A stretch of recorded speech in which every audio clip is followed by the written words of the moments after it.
तत्वज्ञ थे, शास्त्रों को जानते थे। उन राजा का एक मित्र था जिसका नाम था मणिभद्र। वह सभी लोगों में नमस्कृत था। एक बार मणिभद्र ने प्रसन्न होकर के चिंतामणि नाम की एक उत्तम मणि चंद्रसेन को दे दी, और वो मणि कह रहे हैं कि उस मणि से जो भी लोहा छूता था वो स्वर्ण बन जाता था। ऐसे एक मणि है, जानते हो मणि का नाम क्या है? पारस मणि। पारस मणि ऐसी मणि है कि अगर वो लोहे को भी छू देती है तो वो भी सोना बन जाता है। अच्छा है वो आज नहीं है, नहीं तो हम कलयुग का मनुष्य तो बहुत स्वार्थी है महाराज। वो तो जो टीम डला है ऊपर उसको भी सोने का ही चढ़ा दे। तो भगवान ने कहा कि कलयुग के लोगों के लिए ये मणि नहीं है, कलयुग में पारस मणि नहीं है। लेकिन नहीं तो हम तो सब कुछ छोड़ छाड़ के जो है लोहा ही बनाने में, सोना ही बनाने में लगे रहते हैं। लोहा होता ही नहीं पृथ्वी पे, तो वो मणि अब कलयुग में नहीं है। तो ये ऐसी मणि थी कि धातु खनिज सभी उपलब्ध करा देती थी, और जिसको भी यह छूती वो जो है सोने की हो जाती थी। एक बार ये जो चंद्रसेन है अपनी सभा में शोभित हो रहे थे, उसी बीच ऐसे लग रहे थे मणि को पहनकर जैसे सूर्य उदय हो रहा हो। अब चिंतामणि जब पहनकर ये गया, चंद्रसेन के विषय में सुनकर पृथ्वी के समस्त राजा उस मणि को लेने के लिए आतुर हो गए।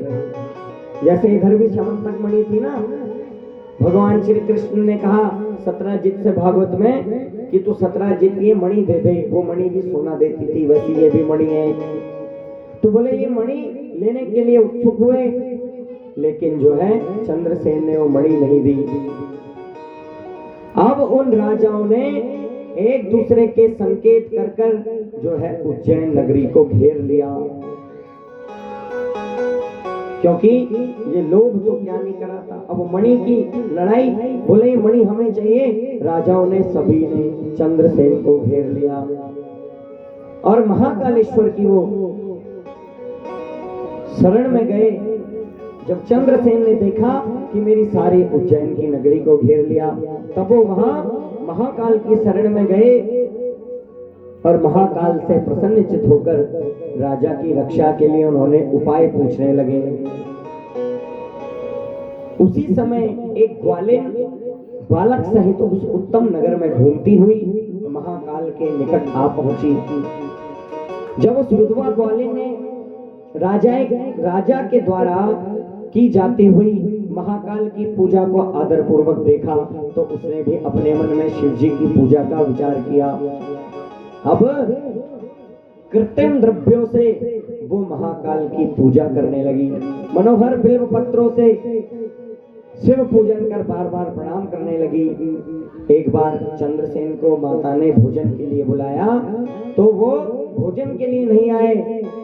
भोजन करत बुलावत राजा, आवत नहीं तजी पाल समाजा।